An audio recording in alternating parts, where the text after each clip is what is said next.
Galera, estamos aqui para o nosso 9º episódio do Privacidade em Foco. Eu sou Mariana Risse, sou advogada especialista em proteção de dados e também atuo como DPO, encarregada de proteção de dados. Fala galera, meu nome é Karina Santos, também sou advogada, atuo com a Lei Geral de Proteção de Dados, ajudando as empresas de todo o Brasil a se adequarem a essa lei. E hoje o papo desse episódio é imperdível, a gente vai falar sobre cookies. Aquele bannerzinho que aparece, que a gente costuma não ter paciência para ler e sai clicando só para poder continuar nossa navegação.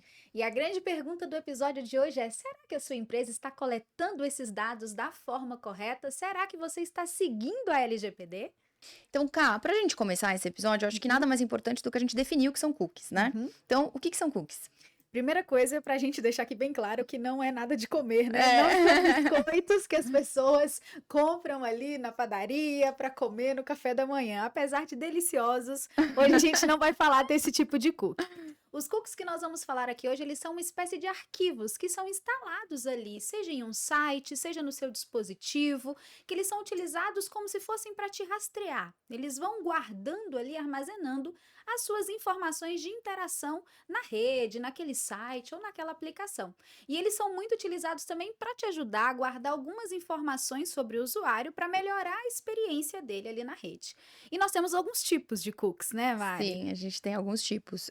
O que é a Autoridade Nacional de Proteção de Dados, né? O que vai nos importar para o final, para determinar, na hora de determinar a base legal, que a gente vai chegar nesse assunto também, é principalmente saber se aquele cookie é necessário ou é um cookie não necessário. Isso. Então, a gente tem como cookie necessário, por exemplo, os cookies que dizem respeito à funcionalidade daquele site. Existem coisas técnicas que o site precisa saber sobre o próprio computador, sobre o hardware e sobre o usuário, né, a localização daquele usuário, para poder apresentar uma interface que faça sentido. E os não necessários, geralmente são esses de rastreamento, né? Os não necessários são os cookies de publicidade, os cookies de analytics, esses não são necessários, mas eles melhoram muitas vezes, né, a experiência do usuário. Um exemplo que eu gosto muito de dar sobre cookies são os cookies que são necessários para manter as coisas no carrinho de compras. Então, imagina que você tá num marketplace, né, numa loja, e você quer voltar para a página com as opções de compra que você tem. Você foi pro carrinho, confirmou, olhou seu carrinho, vai voltar para adicionar mais alguma coisa. Se não tivesse cookie nenhum, na hora que você mudasse de página, você perderia completamente o carrinho. Perderia o carrinho, as configurações, perderia Exatamente, tudo. exatamente. Então, e existem também sites que permitem que você personalize, se você quer o layout de determinada cor, se você quer mudar o idioma. Isso costuma ser feito a partir de cookies. Então, não é um monstro de 7 cabeças, né? Assim, não é necessariamente uma coisa ruim. Não, é muito importante essa sua fala de que os cookies não são ruins, porque existe uma certa demonização dos cookies, né? E é legal a gente olhar aqui para trás, desde quando a internet surgiu, que os cookies eles são muito antigos. Na verdade, quando tudo era mato na internet, eram os cookies que nos ajudavam a ter uma navegação mais interessante ali. Foram os cookies que já começaram a trazer a ideia de segmentação de publicidade. E os cookies, eles são um aliado dos usuários, essa é a verdade, né? É muito interessante, eu sempre gosto de falar isso, porque os cookies são algo que eu, enquanto usuário, eu não vejo eles operando, não vejo esse arquivo sendo executado ali, mas ele me traz essa série de benefícios que você listou, como um carrinho de compras, como essa cor, eu quero a minha página preta, eu quero a minha página branca, né? Qual que é o plano de fundo que eu quero usar? Quem guarda essa informação sua são os cookies. Então, os cookies, eles ajudam muito nesse back, né? No front, na verdade, No né? front-end, Então, no sim. front-end Na aqui, interface, né? interface, Que é a parte que a gente enxerga. Exato. Então, os cookies, eles geram muitos resultados para a interface que o usuário está visualizando, mas no plano de fundo, ali no back-end de toda aquela operação, tem um monte de cookies, um monte desses arquivos funcionando ali e fazendo com que tudo isso aconteça. Então, é interessante a gente falar que eles não são ruins, eles são bons. Qual que é a problemática aqui relacionada ao cookies? Como eles são coletados? Sim. E aí a gente vai chegando no coração da LGPD, né? A forma como eu sei que esses cookies são coletados, quais cookies estão sendo utilizados para coletar essas informações e o que a empresa, que pode ser a própria provedora do site ou um terceiro, estão coletando, porque nessa classificação dos cookies necessários e não necessários, eu também preciso saber quem é que é o dono desse cookie, quem implantou esse cookie ali nesse site. E eu acho que muito da nossa conversa de hoje tem a ver... Vai girar em torno disso. Exato. Exato. Quando a gente fala, pessoal, que tem empresas terceiras, por exemplo, essas big techs que estão criando perfis Uhum. nossos, né, perfis individuais, e é nesse ponto que tem a interseção entre os cookies e a LGPD, principalmente além da forma de consentimento, é porque através de análise do nosso comportamento de navegação, então, Uhum. eu estava num site, estava num determinado site, depois eu pulei para um outro site, eu estava com outra aba aberta, então essa análise, e daí nesse site eu fiz tal compra, tudo isso ajuda essas empresas donas dos cookies, por exemplo, a Meta, por exemplo, o Google, né, Uhum. a criarem um perfil comportamental. Com base nesse perfil comportamental é que nos são sugeridos anúncios específicos, por exemplo. Exato. E nesse ponto é que a gente toca na nossa autodeterminação informativa. Então, eu tenho o direito de saber que dados pessoais meus estão sendo coletados e para quais finalidades. E é Exato. nesse momento que a gente fala da forma de coleta e por que isso é tão importante. E pensando na forma de coleta, a gente tem que trazer uma problemática que teve aí rondando nos últimos tempos, né? Será que os cookies vão acabar? Será que as empresas vão parar de coletar cookies, né? Indo nessa linha aí do será que os cookies realmente são um problema? E a gente chega à conclusão que os cookies não são um problema. Na verdade, eles são uma tecnologia que de alguma forma se tornaram obsoletos pelo seu próprio uso e agora estão sendo substituídos por outras ferramentas que fazem o mesmo monitoramento, o mesmo rastreamento, que também dão essas condições para que os usuários utilizem ali a interface daquela aplicação ou daquele site que eles estão utilizando, né?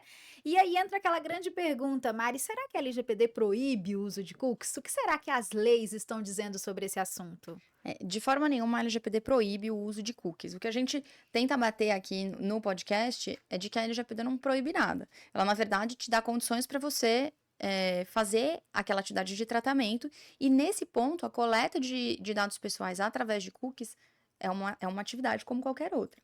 O que eles falam, né? O que a gente tem de lei e de regulação sobre isso se entende que, assim como qualquer outra atividade de tratamento, a gente aplica os princípios da LGPD, dentre os quais está o princípio da transparência e da autodeterminação informativa do titular. Então, o mais importante, ao meu ver, é você ser transparente com o titular. E é nesse momento em que a gente entra de novo nos avisos de privacidade. Então, quando tem aqueles Exato. banners, reparem, geralmente quando você entra num site que você nunca navegou antes, então você vai ter que manifestar seu consentimento, né? Vai ter que Uhum, clicar naqueles banners, vem aquele banner, nós coletamos dados através de cookies. uhum. Clique aqui para ter mais informações no nosso aviso de privacidade. E aí você tem que gerenciar aquele, né, quais cookies que você permite, além de olhar o aviso de privacidade. Então, eu acho que a gente começa a nossa explicação daí, Cá. Antes de você mencionar essa parte da transparência, dos banners, que a gente volta lá para o guia da Autoridade Nacional de Proteção de Dados, que você começou mencionando aqui nesse episódio, né? Que ele é justamente um orientativo sobre como criar esses banners. Afinal de contas, como que a gente efetiva essa transparência, né? Vamos falar um pouquinho sobre isso para o pessoal que está em casa aprender a criar esses banners em conformidade com a LGPD? Com certeza. A gente tem esse guia específico da Autoridade Nacional de Proteção de Dados em que ela traz alguns exemplos. Uhum, Como orientação geral, o que a gente precisa uhum, procurar evitar são as chamadas dark patterns, né? Então, são esses padrões é, que a gente não recomenda. Por exemplo, um padrão ruim, uma dark pattern, é você colocar um botão só em que o titular tem que aceitar tudo ou recusar tudo de uma vez, e caso ele recuse, isso é pior ainda, caso ele recuse, ele não consegue navegar pelo site. Então, isso é uma má prática. Mas, além disso, existem exemplos de como dar a transparência suficiente. Então, o que dizer para aquele titular para que a informação seja considerada suficiente, tá? Essa questão dos padrões, esses dark patterns, eles se baseiam no fato de que, dependendo de como a interface está posta, você vai incentivar ou desincentivar um comportamento, uhum. né, do ser humano. E isso funciona. A gente tem aí a teoria de nudging, né, no marketing, e para a internet é o que eles chamam hoje de hiper nudging, que é como você faz para incentivar determinados comportamentos online. E as redes sociais se aproveitam muito dessa questão. Da mesma forma, a gente tem bons padrões para incentivar bons comportamentos. Então, para eu garantir que aquele consentimento vai ser otorgado de forma correta, uma opção que a gente tem, e um super bom exemplo, é o que a gente chama de consentimento modular. Então, se eu vou coletar aquela informação, né, o dado que a utilização, como foi a utilização naquele site, quais informações foram coletadas, por quanto tempo elas vão ficar armazenadas, e eu vou usar ela para publicidade, eu vou usar ela para funcionalidade, eu vou usar ela para Google Analytics e por aí vai. Eu preciso que aquele titular ele dê um consentimento modular. Então, é por isso que, às vezes, nos sites que estão mais adequados, a gente tem o banner inicial e esse banner te direciona para um terceiro e você tem que selecionar se você topa só cookies necessários ou se você também permite que aquele site colete informações para fins de publicidade. Para você que tá aí e ficou um pouco preocupado com toda essa fala da Mariana, que tem essa pegada um pouquinho mais técnica, é para vocês entenderem como que é o nosso trabalho de compreender a linguagem do marketing, compreender a linguagem da tecnologia, unir tudo isso e trazer aqui para vocês da forma mais acessível possível. Traduzindo em miúdos, basicamente veio a LGPD e te diz que você tem que explicar para as pessoas quais dados estão sendo coletados. Então, quando você e na sua empresa utilizar cookies, lá no seu site, vamos dar um exemplo de site, você vai ter que abrir aquele pop-upzinho, sabe aquela coisa assim que aparece quando a pessoa abre o site? Cria esse pop-up e ali você vai ter que dar a opção para que o seu usuário escolha quais dados poderão ser coletados. E as finalidades. E as finalidades, ou seja, para que você vai usar essa informação. Lembra que no começo do episódio ela falou em dados cookies necessários e não necessários? Esses cookies têm que estar explicadinhos aqui nesse banner para que o seu usuário escolha, graças ao quê? A autodeterminação informativa, que é esse direito que a gente ensina para vocês aqui todo dia, para que esse usuário tenha o poder de escolha sobre quais dados você vai coletar e para quê. Tudo isso você pode entender com mais ênfase, mais profundidade nesse guia da Autoridade Nacional de Proteção de Dados, que a gente vai deixar disponibilizado aqui no episódio para que vocês vejam exemplos de como implementar cookies, seja os seus próprios ou os de terceiros, aí no seu site por meio de banners e adequados à LGPD, né, Mari? Perfeito, e é uma forma legítima de você fazer captação de lead sem se preocupar, né? Sem se preocupar em alguém reclamar que foi contatado depois e tal. Para isso, a gente tem não só que prestar atenção nos avisos de privacidade, porque ele vai trazer ali algumas informações complementares, isso é importante. O fato de você não ter um aviso de privacidade ou um aviso de cookies é um pouco um tiro no pé, se você for fiscalizado enquanto empresa. E a gente também tem ferramentas de gestão do consentimento, porque como a gente já mencionou no nosso episódio falando sobre consentimento, o consentimento é uma base legal que com a mesma facilidade que o titular outorga aquele consentimento, ele tem que ter condições de revogá-lo. Então, para isso, como é muito difícil você gerenciar qual IP, porque é assim que é feito, né? Qual IP que deu o consentimento e qual horário e tal, e você precisa ter logs disso. Essas ferramentas são extremamente importantes. E que você começou a falar do consentimento granular, né? E é muito interessante essa sistemática. Eu gosto muito dessa sistemática dos banners, onde você tem lá as opções, né? Cookies necessários, cookies analíticos, cookies de funcionalidade, junto com os necessários, geralmente, né?